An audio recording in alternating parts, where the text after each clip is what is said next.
This is the Bat Flip Podcast. Now here's your host, Damien, David, and Matt. Hey everybody, and welcome into another season preview episode of the Bat Flip Podcast.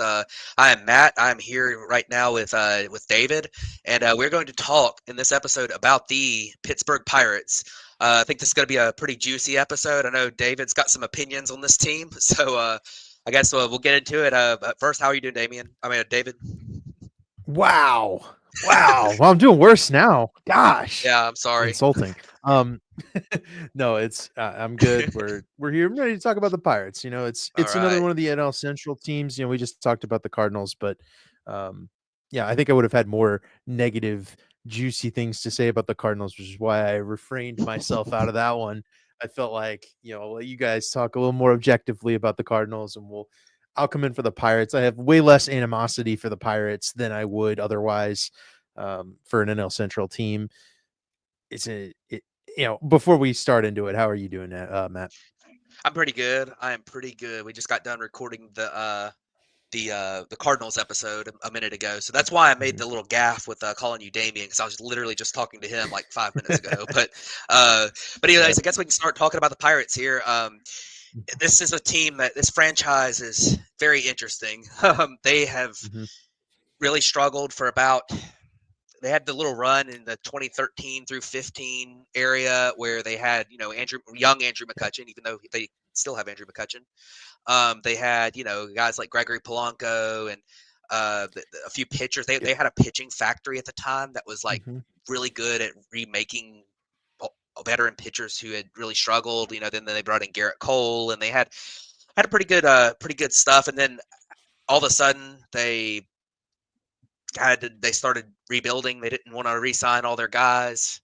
They went into a full-blown rebuild. They traded everybody. They traded Garrett Cole. They traded McCutchen, and of course they brought him back now. But they just it kind of fell apart. A few other things happened, like they had a Jung Gong, ended up having some legal troubles that had him leave. There were some things that happened, but anyway, so fast forward to the last couple of years, and they have drafted some really good pitchers, like really good pitchers, and we'll talk about them here in a minute. And they've also had some hits on position players too, to a certain level. They've had some really good prospects come up and to varying success, but they just haven't really supplemented these players. So this is a team that probably should be in that buy mode where their prospects are getting there. Yeah. They're starting to figure out which prospects are going to be long-term solutions, which ones aren't. And this is the time that they should strike and bring in some free agents that can supplement what they've got. And they just aren't doing that. So, David, where do you think they stand right now, just as a franchise as a whole? This was the offseason to make them run, right? If you're the Pirates, if you're a Pirates fan, you should be very frustrated, and I think it's extremely warranted. Paul Skeens is going to be dirt cheap for the next 2 seasons, right?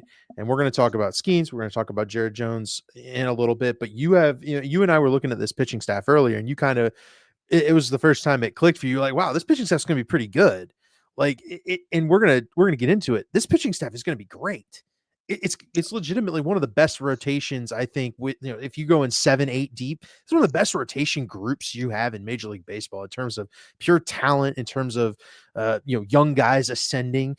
This is a really good group with depth. It's got upside. It's got everything you're going to want in a team that could make a playoff run, especially in a division like the NL Central, which I'm sure you guys mentioned. It's not the strongest division. It's going to have a bunch of teams hovering around at 500, and whoever can break out of that group is going to be the team that kind of goes to the playoffs. That's what the Brewers did the last 2 seasons.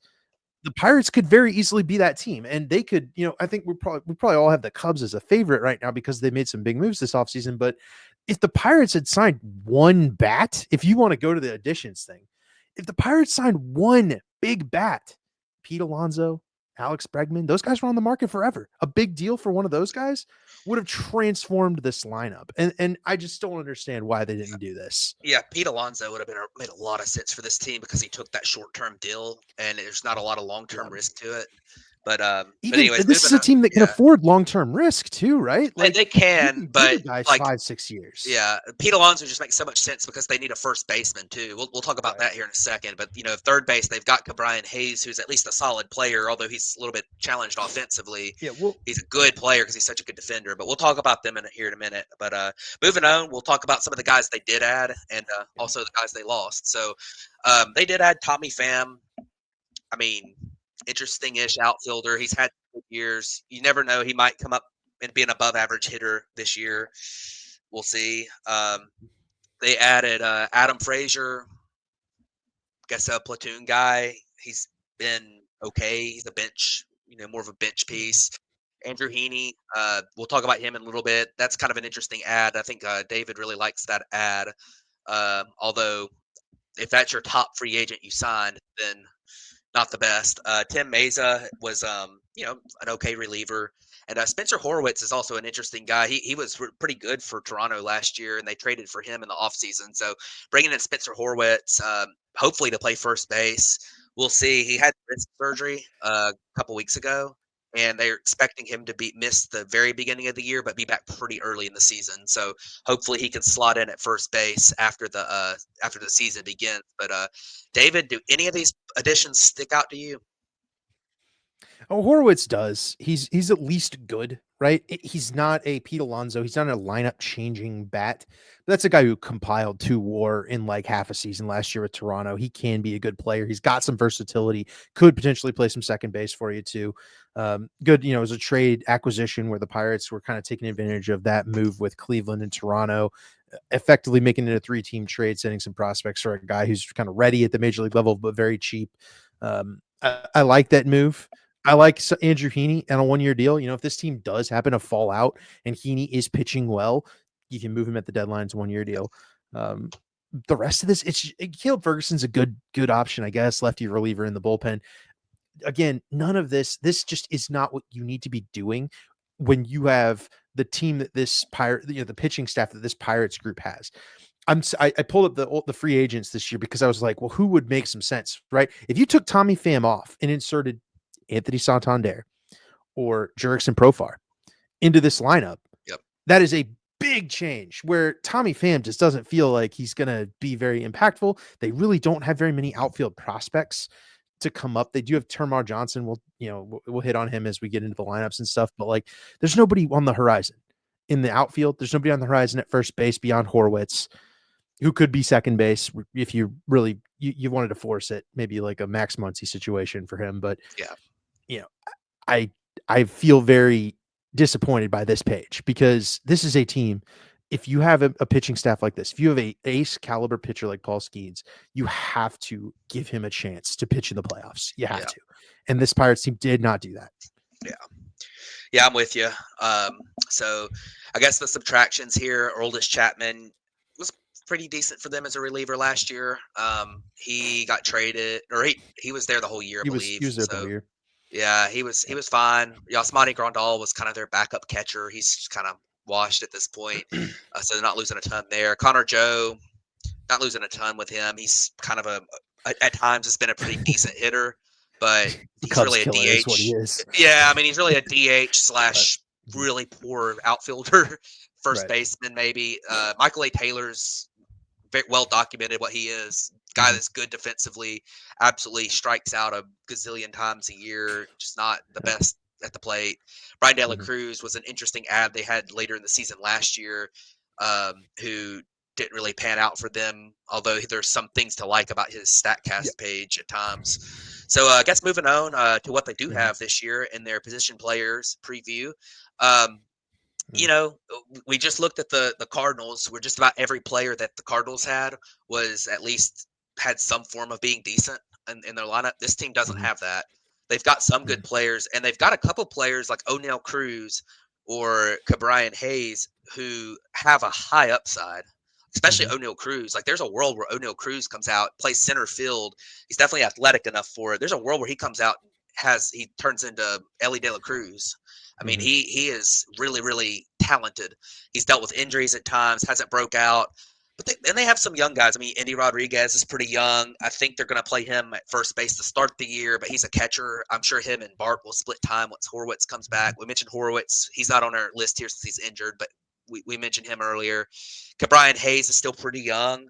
It's kind of hard to. He's still 28. He's signed there for a few more years at least. He's one of the few guys they've extended. They extended Brian Reynolds. So David, out of the obviously O'Neal Cruz is kind of his own thing because he is just so talented. But out of Nick Gonzalez, Andy Rodriguez, and Joey Bart, who are all former high-rated prospects, they're all pretty young still. Out of those guys, who do you think would be somebody who could step up for this team? I mean, Bart was really good last year. He cut his strikeout rate from like 40% with the Giants, where he was just unplayable, down to 25%. And he was always well regarded as a good defensive catcher. I feel pretty good if Joey Bart and Andy are splitting time at catcher. Andy can obviously jump in a DH, first base. Horwitz can jump there too. I'd probably put Horwitz in this group, and he'd probably be my pick as like the guy to click. It's not exciting, right? We talked about a lot of different teams so far with just, some upside prospects, some exciting guys, right? I mean, we just you and I just came from the Nationals last week with Dylan Cruz. They have a lot of really exciting guys over there in Washington. This Pirates team it doesn't have that, right? The excitement level for a Nick Gonzalez just isn't there. He's a solid player. The fact that the Pittsburgh Pirates drafted a guy in the first round, got him to the major leagues. They've done that a bunch of times in a row, right? Henry Davis is on here. He's made the major leagues. Like, that's huge for this team. They've had a bunch of first round picks get here. The problem is they haven't gotten any first round hitters to that level that you need those hitters to get to, other than like having a Paul Skeens hit, right? Like, Skeens has hit and worked really well, but we just haven't seen that with the hitters. I'll pick Joey Bart of the three you mentioned. I think the catching defense is really good, and that's going to be helpful. I mean, he could very well have a Patrick Bailey kind of season. Patrick Bailey light type of season where he's good defensively and then has like a league average bat. It feels like a good outcome for Joey Bart, like a 2 or 3 WAR player. Yeah. And then they got a couple veterans here that we didn't talk about really. Tommy Pham, we mentioned in the first slide there, and then Andrew McCutchen. He's still okay, but he's a DH only. Who's not like an exceptionally good hitter. He's kind of a league average to slightly above league average hitter at this point. Now, Andrew McCutchen, you never know with him, because sometimes these veterans like Andrew McCutchen can come out and have one more like really good year where they just turn back the clock a little bit.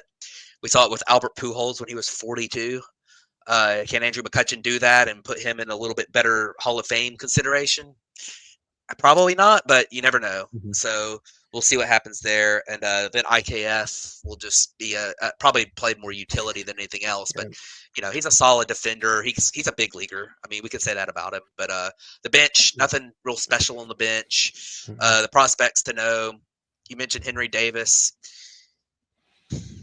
We'll see what they get from him. They got York, and then Tamar Johnson is an interesting prospect. He was a former high draft pick, I believe, the 4th overall pick in 5th or 4th, one of those.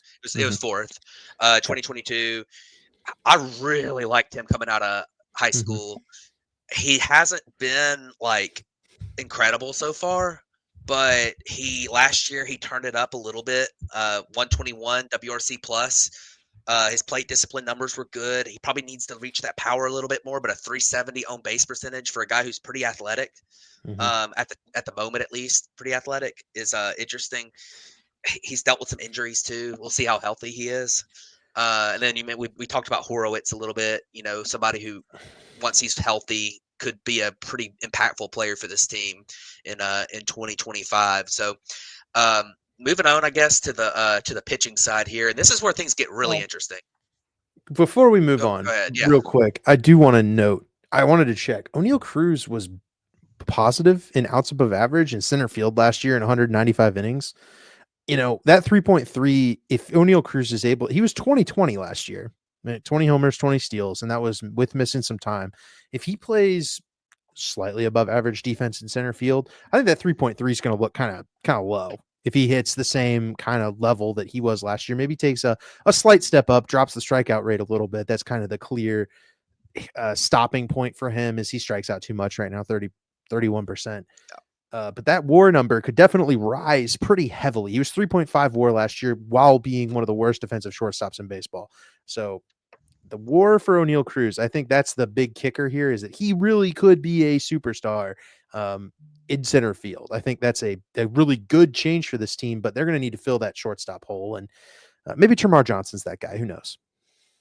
Yeah, I will see. It'll be interesting. But moving on, now we'll talk about the pitching here, and this is where it gets interesting. I believe that Paul Skeens is the highest projected WAR player we've talked about, position player or pitcher so far. So I don't think there's too much to say about Paul Skeens other than just this guy is, if he stays healthy, he's unstoppable. He is really, really, really incredibly talented and good. Um, so I mean, David, I don't know if is there anything you want to add on Paul Skeens other than just the fact that if he stays healthy this year, he's going to be a top 5 pitcher in baseball this year. I have one thing, and it's last season he put together an ERA, a sub 2 ERA in Major League Baseball, right? 196. Before that, he put together a 0.99 ERA in AAA. So all told, he had 30 starts as a professional last year, and he had an ERA that was like 1.8, 1.7. That's like Bob Gibson type stuff right there. Like that's like prime Jacob deGrom. Right. I mean, and you know, again, this is the thing, is you have to take advantage of this. You can't sit back and hope that Paul Skeens just pitches so good that he drags you to the playoffs kicking and screaming. Need to give him some help, offensive help to work with. 4.8 WAR is wild, especially given he put together 4.3 last year, but he only did it in 23 starts. And I feel like there's still some more to his game, right? I think he can definitely get better when it comes to striking players out. I think finishing guys off. I think his off-speed stuff is what's always going to hold him back a little bit, but that's something he's obviously going to work on. He's 22, right? Like he's going to this age 23 season. Like he's going to be one of the best pitchers in baseball. I feel very strongly about that. Felt strongly about that since he was at LSU, but there's places he can grow. And he's already putting together sub 2 ERA seasons, getting 5 WAR projections in year 2. Like, this is absurd. He's easily the favorite for the NL Cy Young, right? I mean, I would think so. I think the one question left about him is just the workload. I mean, he hadn't put up the full workload yet, and if he does that, then there's not many boxes left to check with him. But moving on, it's not only. I mean, Paul Skeens is obviously by far the best guy here, but it's not only Paul Skeens. Right. They've got a couple more pitchers here that are really good. Mitch Keller has put together a couple of pretty solid seasons in a row now. He was a former high-rated prospect as well, who struggled for the first year or two, but he kind of started to figure it out a little bit, had a breakout year, I believe in 2023. And then last year kept it going pretty well. So Mitch Keller's kind of an established big leaguer now. They extended him, right? I believe they extended Mitch Keller. Yep. So he's there for a few more years. He is. I do want to give the Pirates credit when they actually do extend somebody and keep them around. But Jared Jones is another guy. He's a little bit more in that Paul Skeens mold, where it's like he's not quite as good as Paul Skeens, but he's one of these hard throwers. I think he did fatigue down the stretch a little bit last year, but he came out on fire for the first few months of the season, looked like a potential Rookie of the Year favorite, and then he just kind of wore down a little bit. But if he gets to where he can handle the workload, I don't think he's going to be as good as Paul Skeens. But this is another potential like borderline ace that the Pirates have on their hands here. And that this 3-headed monster, if everything goes right, this 3-headed monster could be incredible at the top of this rotation. I mean, this could be like the best 1-2-3 punch in baseball, potentially, if things go right for these guys. But moving on to the last two guys here, Andrew Heaney, Bailey Falter, they're fine as like 4th and 5th starter types, especially Heaney. He's a veteran. He's had some good years. His deal is just going to be staying healthy. And Bailey Falter, he's a 5 starter. So anything to stand out to you among those last couple guys? No, you covered Mitch Keller and Jared Jones, right? And they're really, really good for 2 and 3. I think those are guys that could moonlight into other teams as 1, given a different season, maybe a different projection. But I think both of them have their warts that are going to drag that down just a little bit. But when you're inserting them behind a Paul Skeens, you feel really good about that. Heaney's a great signing. I think what's bigger, right? And I'll transition into it, is these three prospects right above my head, right? The thing that I really like about this Pirates team is this pitching depth. Being able to jump to a couple of different top 100 prospects in Bubba Chandler, Graham Ashcraft, or this is Braxton Ashcraft, and Anthony Salamento is it's a luxury no team has, right? These guys are all really talented. Bubba Chandler's getting like top 15 you know rankings for prospect lists here this offseason. He's in spring. He's one of the guys out here throwing 100 miles an hour on day one. Like, Bubba Chandler might be the next, Jared Jones in this rotation. And again, Andrew Heaney, we've talked at length. He was with the Dodgers for a while, and at his injury issues and stuff, his effectiveness issues. Well, he transitions great to the bullpen if Bubba Chandler proves to be ready. So, having this kind of depth behind where you have these elite prospects to be able to step into this rotation is just, it's another reason why that offense was just so frustrating, because I love this pitching depth. These prospects, they're really good. This is a perfect scenario. And this Pirates team just did not do anything. Yeah. Looking at their bullpen here, David Bednar's interesting because he had a couple of really good years in a row. And then last year he was horrible. He had like a 5-something ERA last year. Really struggled. Just wasn't the same guy that he was. He had a 5.77 ERA last year, minus -0.2 WAR on the season. They're going to start him off in the closer role this year. We'll see how that goes. But the rest of this bullpen is kind of your typical, like, out of this range of teams we've been talking about. There's not a ton of upside here. There's not a lot of well-known names here. Colin Holderman's okay. Caleb Ferguson's an established big league reliever. He's been around a while now. Dennis Santana was pretty good last year. I believe he had a 3.89 ERA last year, a 1.2 WAR. So they're interesting. The bottom of this bullpen is not great. I will say, since they have all this pitching depth in the farm system right now, I could see them using a couple of those guys as relievers. You mentioned Bubba Chandler. If the starting rotation starts off with the first 5 being this, I could see a world where Bubba Chandler could be like an elite reliever at first, and then they could move him into the rotation as time goes on. That way they could limit his innings a little bit, and also get him some big league experience, and he would help out with this team. So I definitely think that some of those relievers, some of those prospects could factor in here too. But I don't know. Anything stand out about this bullpen? I think for me, a lot of it just kind of depends on Bednar and if he's back to his former self or if he repeats last year. This is actually one of the worst bullpens we've talked about in our thing. It's, I do like David Bednar. I think he's still got some in the tank. He's been really good for a long time until last season. I feel like that once he started to struggle, it got in his head. And that's one of those closers that's got that little bit of a psychotic mentality where it's like, screw you, I'm going to go in and throw my best stuff, and it doesn't matter what happens. And it got in his head a little bit, and he's going to have to reset. But those, the best ones are the psycho closers that, even though they have a bad season, they're able to reset, refocus, and get back to it. And, Bednar's stuff is still really good. I looked up the stuff numbers. They were right in line. He sacked a little bit, but it's one of those things where he's still 30.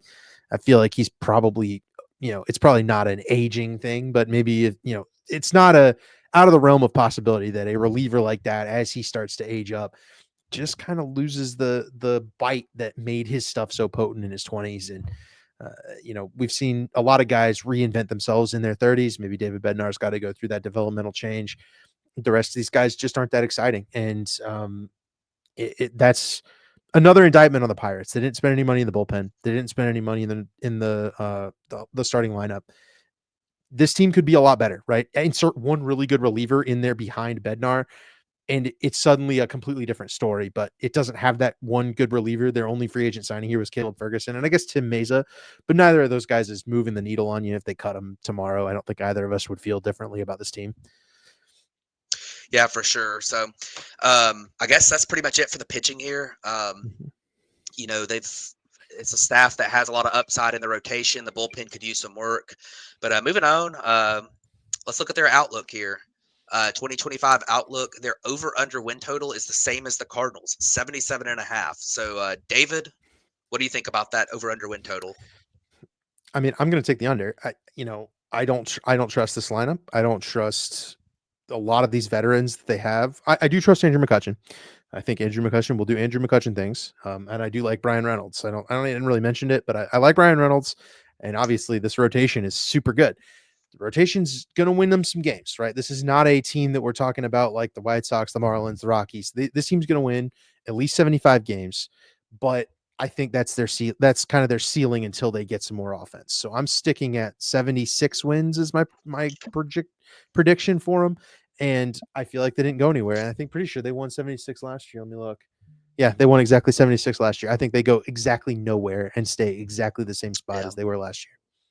Yeah, I think I might take the over here. You know, I know you don't know this yet, David, but I took the under on the Cardinals. Good. So I think I do too. so I think that I'm going to take the over because if the Cardinals are really bad, especially in the second half of the season, I don't know. They won 76 last year, and I think just the fact that they'll get a full season of Paul Skeens is enough to give them 2 more wins. I mean, Fair. And the lineup, there's a world where O'Neal Cruz or Brian Hayes still too is interesting to me because he hits the ball hard. He just hasn't ever lifted it. If he ever gets to where it slight swing change and ever gets to where he lifts the ball a little bit, he's going to be a really good hitter. So his plate discipline numbers are good. He doesn't strike out a ton. It's literally just get the ball off the ground a little bit. So there's a world there where he hits, and they've got so many these guys that were former high-rated draft picks. You would expect at least 1 or 2 of them to eventually have a breakout year. I don't know that it's going to happen for any of them, but like between Joey Bard and Indy Rodriguez, Nick Gonzalez, and we talked about Henry Davis a little bit, like somebody's going to eventually have a, late breakout out of all those former high-rated prospects. So we'll see. I'm not a huge believer in this team. I'm not going to take them to make the playoffs. Their odds for the postseason are plus 360. Odds for the Central is plus 700. Odds to win the World Series is plus 12,000, tied with the Cardinals. I don't know. I'm not super high on their on their team, but I do think they'll hit that 77.5 over under win total. So, David, I guess that'll wrap it up for us. Any final thoughts? For this Pirates team to have a successful season, I think they do need to be above 500, hitting towards the trade deadline. I think that's within reason, and get to a point where you're buying at the deadline. Because maybe this is a team that prefers to add to that lineup via the trade deadline, right, and add via prospects. It's not a deep system, so I don't really see that working to their benefit. But they did already make the move for Horowitz. I think they can make some moves for that offense at the deadline, and offense is typically cheaper at the trade deadline than it is in the offseason and stuff. So, they can probably go out there and get somebody useful. Anthony Rizzo's still sitting out there in free agency. Now, I would hate that, completely hate that, but he kind of fits this roster. He would make it better. Not be a And bad pickup. that's really annoying. So Yeah. hopefully that doesn't happen. But beyond that, they can definitely get to the postseason. I'm also not going to pick them to make the postseason though, but it would be important for baseball to get Paul Skeens in front of the most eyes in postseason baseball. They need to do that. But the Pirates didn't do that this offseason, I don't think. So that's it. Yeah, probably not. But I guess that'll wrap it up for us here. Don't forget, like, comment, subscribe. Thanks for tuning in, and we'll catch you on the next one.